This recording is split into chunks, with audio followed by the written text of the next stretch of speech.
엘리야 선지자가 회리바람을 타고 하늘로 승천을 했죠. 그것을 지켜본 엘리사가 그 엘리야의 임한 하나님의 성령의 능력의 갑절을 구했고, 그것은 엘리야의 대를 이어서 이스라엘의 영적 지도자로서의 그 사명을 계승하는 계승자로 하나님께서 인정하시는 것이 되었습니다. 엘리야의 그것을 가지고 요단강물을 치니 요단강물이 갈라지는 기적과 능력이 나타나므로 하나님께서 엘리사를 엘리야의 후계자로 사용하심을 인정하심을 모든 사람들이 알게 되었습니다.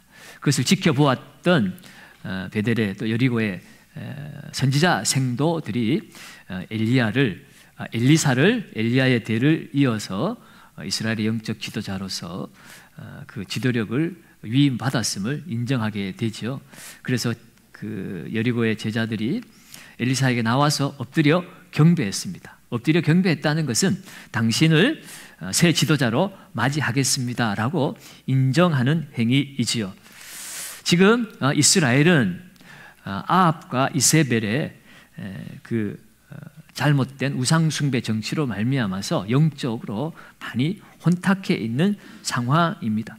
엘리야를 이어서 엘리사가 이제 그 영적으로 이스라엘을 깨우는 새로운 영적 리더로 그 사명을 감당해 나아가야 합니다. 오늘 읽은 이 본문의 말씀은 바로 그 영적으로 혼탁해 있는 그 이스라엘을 깨우며 나아가는 영적 지도자로서의 엘리사의 첫 사역이고 또한 첫 기적이기도 했습니다. 어떤 기적이 일어났는가? 오늘 19절은 이렇게 기록하고 있습니다. 그 성읍 사람들이 엘리사에게 말하되 우리 주인께서 보시는 바와 같이 이 성읍의 위치는 좋으나 물이 나쁨으로 토산이 익지 못하고 떨어지나이다. 그 성읍 사람들이 엘리사에게 말을 했다고 그랬는데 그 성읍 사람들은 18절에 보니 엘리사가 여리고에 머무를 때라고 했잖아요. 그러니까 이 성읍은 바로 여리고 성읍을 말하는 것입니다. 여리고는 광야 생활을 마치고 약속의 땅 가나안 땅을 들어갔을 때 가장 첫 번째 정복했던 성이기도 합니다. 이 여리고 성을 정복하고 나서 여호수아가 이 여리고 성에 대해서 저주한 말씀이 있습니다. 여호수아 6장 26절의 말씀입니다. 한번 읽어볼까요? 여호수아가 그때 맹세하게 하여 이르되 누구든지 일어나서 이 여리고 성을 건축하는 자는 여호와께서 저주를 받을 것이라. 그 기초를 쌓을 때에 그의 맏아들을 잃을 것이요 그 문을 세울 때에 그의 막내 아들을 잃으리라 하였더라. 아멘. 여호수아의 이 저주의 말씀이요 아합 시대에 그대로 성취되어지는 것을 보게 됩니다. 아합 왕은 여리고를 재건함으로 말미암아 요단강으로 가는 그 길목을 장악하려고 했습니다. 여리고는 요단강을 건너서 그 유다 땅으로 들어가는 아주 요충지잖아요. 아합은 그 여리고를 장악해서 정치적인 어떤 그런 세력을 다지고 패권을 이루려고 노력을 했던 거죠. 그래서 히엘이라는 사람을 그 여리고 성을 재건하는 공사 책임자로 임명을 하게 됩니다. 그런데 그 여리고 재건의 책임을 맡았던 그 히엘의 맏아들과 막내 아들이 그 여호수아의 그 저주의 말씀 그대로 이루어지게 된 것을 보게 됩니다. 열왕기상 16장 34절에 보면 이렇게 기록이 되어 있습니다. 그 시대에 베델 사람 히엘이 여리고를 건축하였는데 그가 그 터를 쌓을 때에 맏아들 아비람을 잃었고 그 성문을 세울 때에 막내 아들 수굽을 잃었으니 여호와께서 눈의 아들 여호수아를 통하여 하신 말씀과 같이 되었더라. 여호수아를 통하여 하나님이 말씀하신 그 말씀이 그대로 성취가 되었던 것입니다. 이처럼 여리고는 하나님께 저주받은 땅이 되어 있었습니다. 그러다 보니 이 여리고 성에는 좋지 않은 일들이 계속 일어나고 있었습니다. 오늘 본문의 말씀도 여리고가 위치는 참 좋지만 물이 좋지 못하다라고 이야기를 하고 있습니다. 하나님께 저주를 받았기 때문에 그런 것이죠. 그래서 토산이 익지 못하고 떨어지는 그런 안타까운 일들이 계속 이 여리고 땅에서 반복이 되고 있습니다. 여러분, 아무리 좋은 위치에 좋은 땅을 가지고 있더라도 거기에 물이 없으면 소용이 없습니다. 물이 있다고 하더라도 그 물을 먹지 못하는 몹쓸 물이라면 그 물 또한 있으나 마나한 물이겠지요. 그런데 오늘 이 여리고의 가장 큰 문제, 생존의 문제와도 직결되어지는 이 엄청난 문제를 엘리사가 해결을 하였습니다. 그것도 근원적으로 해결을 했습니다. 오늘 21절을 보시면 엘리사가 물 근원으로 나아가서 소금을 그 가운데에 던지며 이르되 여호와의 말씀이 내가 이 물을 고쳤으니 이로부터 다시는 죽음이나 열매 맺지 못함이 없을지니라 하셨느니라. 이 엘리사가 여리고의 샘물의 근원을 고쳐버렸어요. 그 고치는 것의 방법은 20절에 보니까 소금을 세 그릇에 담아 오라고 했습니다. 세 그릇과 소금이 이 샘의 근원을 고쳤다고 했는데, 여러분 사실은 이 소금이나 세 그릇에 무슨 신통한 능력이 나타나서 고쳐진 것은 아닙니다. 이 세 그릇과 소금은 상징적인 의미를 가지고 있어요. 세 그릇은 저주받은 땅 이 여리고에 이제 새로운 시대가 열리게 될 것이라는 것을 상징하는 것이고, 소금은 부패를 방지하는 것 아니겠습니까? 소금은 정결하게 되는 것을 상징하는 상징물이었습니다. 그러니까 오늘 이 엘리사를 통하여 여리고의 샘물이 고쳐지는 것은 세 그릇에 소금을 담은 그것이 어떤 능력을 나타낸 것이 아니라 그것은 상징물에 불과했고, 오늘 이 샘물을 고친 것은 하나님의 말씀입니다.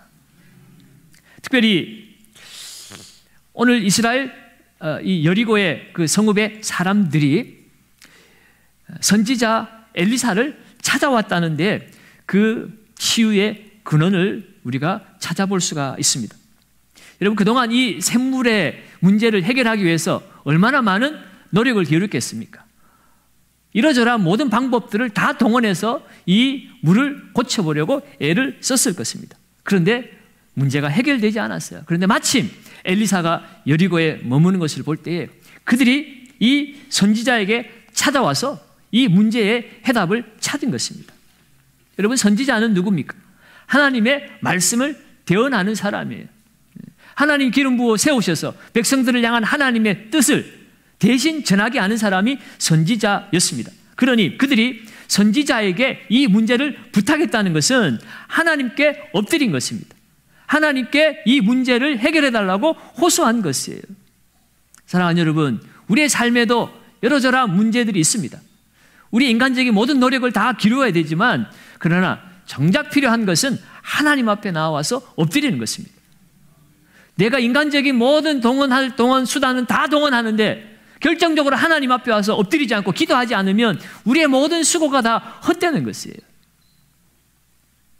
모든 문제의 해답은 하나님께 있습니다. 특별히 이 성읍의 백성들이요, 이 선지자가 시키는 대로 순종을 했습니다. 오늘 이 여리고의 이 백성들과 달리 사실은 여리고에서 훈련을 받았던 여리고의 선지자 생도들이 있었습니다. 그들은 정말 엘리사에게 임했던 성령의 갑절의 은혜가 임하는 것을 보고서 그들이 엘리사에게 엎드렸습니다. 경배했습니다. 당신을 우리의 지도자로, 하나님을 대언하여서 우리의 영적인 그 모든 것들을 책임지시는 지도자로 인정하겠습니다라고 말은 했지만 사실은 이들은요, 그 엘리사의 말을 듣지 않았습니다. 여러분, 나중에 한번 읽어보십시오. 엘리야가 하늘로 승천했는데 이들은 엘리야의 영혼만 올라가고 그 육체는 땅에 떨어졌을 것이다 라고 스스로 생각합니다. 그래서 우리들이 나아가서 찾아보겠습니다. 엘리야의 떨어진 육체를 찾아오겠습니다 그래요. 그러나 엘리사는 하늘로 올라간 것을 보았잖아요. 그래서 아니다, 갈 필요 없다, 가지 마라 라고 그 제자들에게 이야기를 하지만 그 제자들은 자기들의 의지를 굽히지 않습니다. 분명히 당신은 하나님께서 기름 부으셔서 엘리야를 대신하여 우리의 영적 지도자로 세우심을 받은 분입니다라고 그들 앞에 엎드려서 엘리사 앞에 경배까지 했으면서도 자기들 생각에 가득 차가지고 그 지도자의 말을 듣지 않아요. 17절에 보니까 무리가 그로 부끄럽게 하도록 강청하며 보내라 한지라 그랬어요. 가도 아무 소용이 없는데 하도 너무너무 강청해서 엘리사를 부끄럽게 할 만큼 그들이 강청을 하니까 그래 그러면 한번 가봐라 라고 할 수 없이 그들을 보냈는데 결과는 어떻게 되었을까요? 하늘로 올라간 엘리야를 어디서 찾을 수 있겠습니까? 그들이 사흘을 수고했지만 결과적으로는 찾지 못했어요. 50명이 동원을 돼가지고 샅샅이 뒤졌어요. 그것도 사흘 동안이나. 그런데 결국은 허사였습니다. 찾을 수가 없었어요. 당연한 결과이죠. 하나님의 말씀을 듣지 않는데, 순종하지 않는데 자기들이 원하는 것을 얻을 수가 없는 것입니다.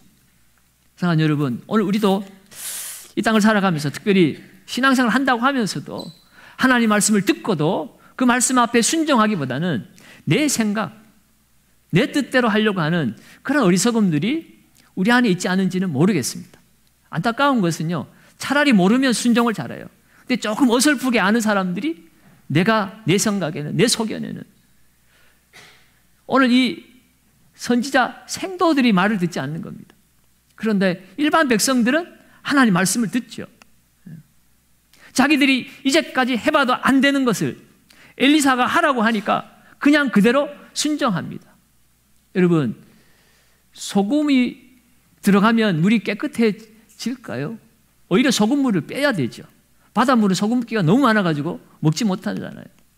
그런데 그들은 소금에 또는 새 그릇에 의미를 둔 것이 아니라 하나님께서 세우신 선지자가 말씀하심에 하나님이 말씀이니까 그들은 그대로 순종을 한 것입니다. 순종할 때 기적이 일어났습니다.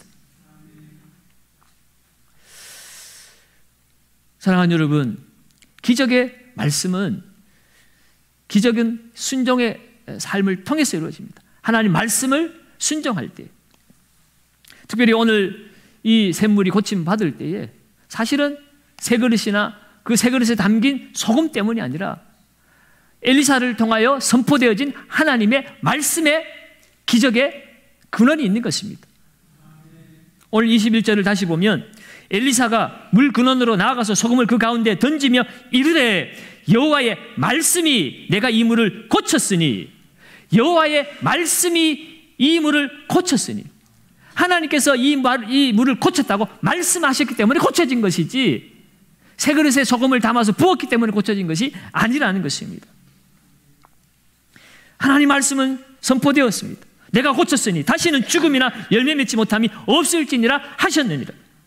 그 하나님 말씀이 선포되었기 때문에, 그래서 그 샘물은 고쳐졌습니다.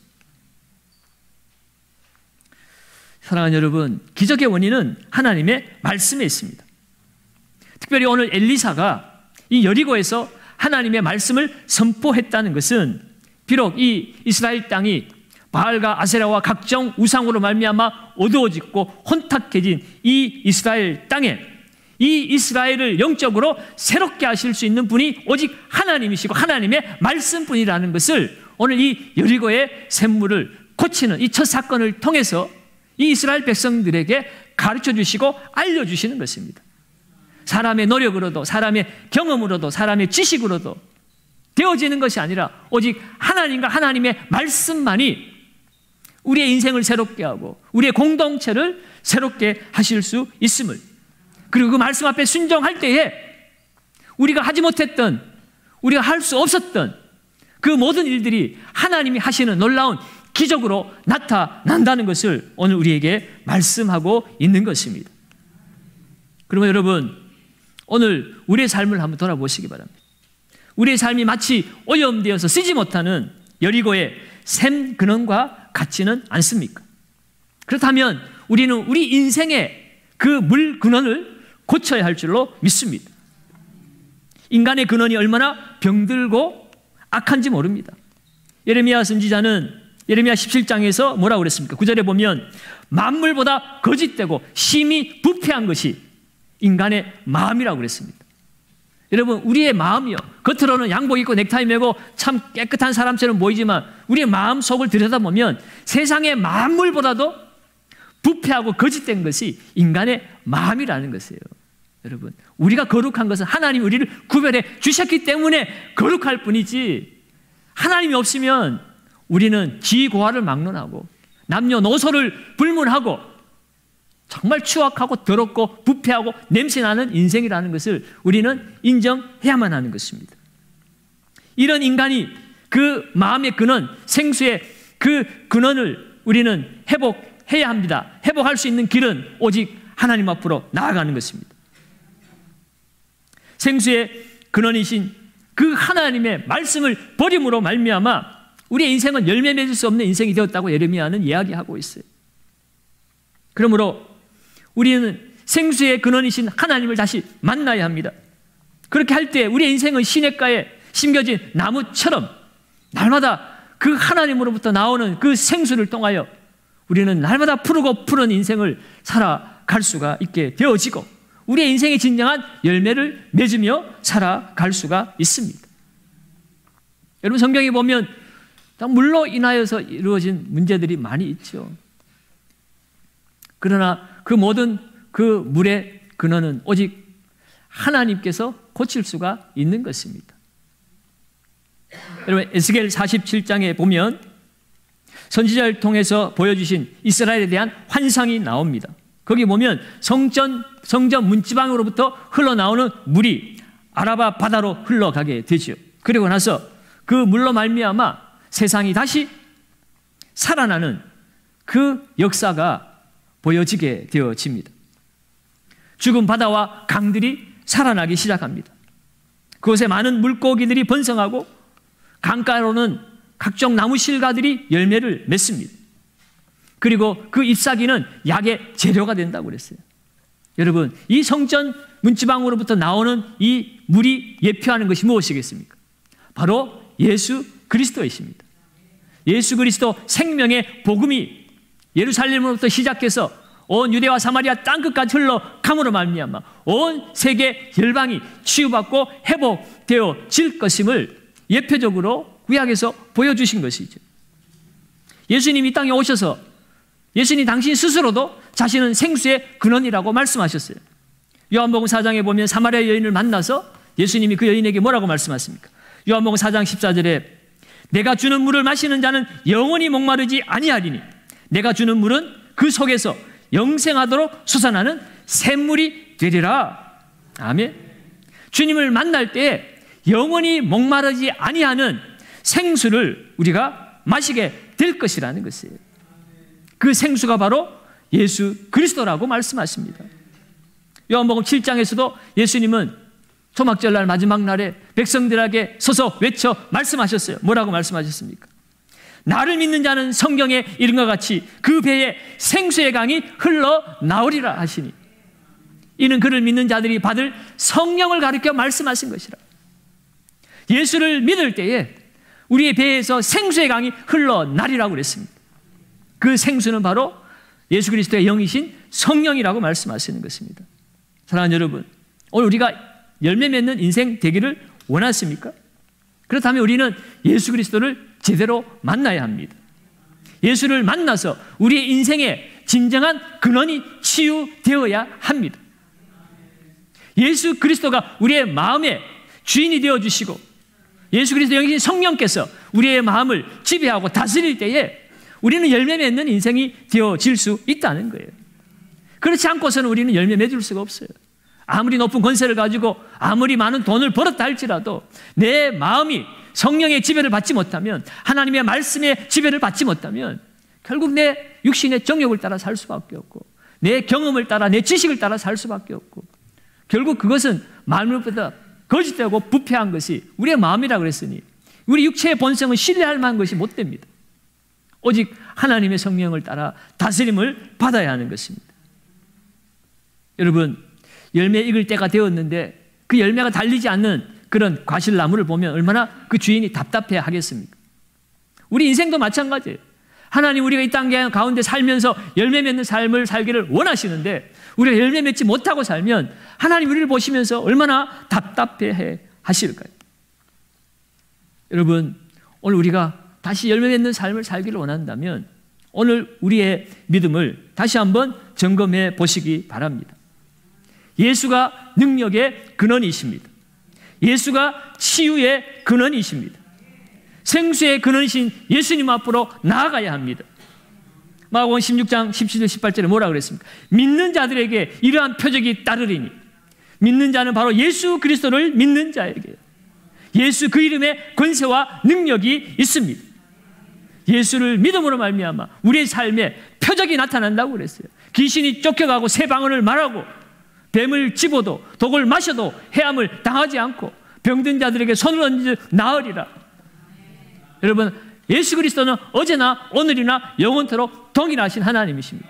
구약시대의 엘리야와 엘리사에게 임하셨던 하나님의 영의 그 기적의 역사, 그 능력의 역사, 2000년 전에 예수 그리스도와 그분을 따르는 제자들에게 나타난 그 놀라운 기적의 역사, 여러분 오늘도 동일하게 예수 믿는 저와 여러분들에게 당연하게 나타나게 될 줄로 믿습니다. 그러므로 여러분, 오늘 우리 삶에 문제가 있다면 여러분 그 문제의 해답은 예수 그리스도에게 있습니다. 우리는 물이 좋지 않으면 어떻게 합니까? 다른 물을 찾아 떠납니다. 이 동네 물이 안 좋네. 물 좋은 동네 가야 되겠다. 여러분, 그것이 현실적이라고 생각합니다. 그것이 어쩌면 쉽고 편한 길일 수도 있습니다. 그러나 여러분, 오늘 엘리사는 좋은 물 찾아 떠나지 않고 그 물을 고쳐서 씁니다. 여러분, 그 물 근원을 아예 바꿔버립니다.